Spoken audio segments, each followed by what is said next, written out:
পৰিধানৰ আজি দ্বিতীয় খণ্ডটোত মই এইযোৰ কাপোৰ পিন্ধিছোঁ। নমস্কাৰ কুমৰুক চুদুং সকলোকে।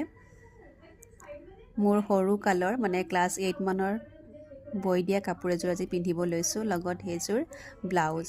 পিছে কাপোৰযোৰ মই এতিয়া নতুনকৈ বনাই ল'লোঁ। বনাই লোৱাৰ এটাই কাৰণ আছিলে, কাপোৰযোৰ চুটি আৰু ঠেক, চাদৰখনো চুটি, গতিকে পিন্ধিব পৰাই নাছিলে। এবাৰমান পিন্ধা মনত আছে, বাকী অত বছৰে সোমাই আছিলে বক্সত। গতিকে মই এনেকৈ পিন্ধিব পৰাকৈ ধুনীয়াকৈ কাপোৰযোৰ নিজে বনাই ল'লোঁ। মোৰ পিছে এতিয়া পিন্ধিবলৈও ভাল লাগিছে, দেখিবলৈও ভাল লাগিছে। আপোনালোকৰ কেনেকুৱা লাগিছে বাৰু? একদম কমফৰ্ট হয় কাপোৰযোৰ পিন্ধিবলৈ এতিয়া। আৰু কাপোৰযোৰ ইমান কোমল, ধৰিবই নোৱাৰি যে এইটো মই নতুনকৈ বনাইছোঁ। কাৰণ সেইযোৰ কাপোৰ মই কেনেকৈ বনাইছিলোঁ আপোনালোকক চাগে, যদি ফেচবুক ফ্ৰেণ্ড হয় মোৰ দেখিবই, তাত ৰিলছত দিছিলোঁ মই।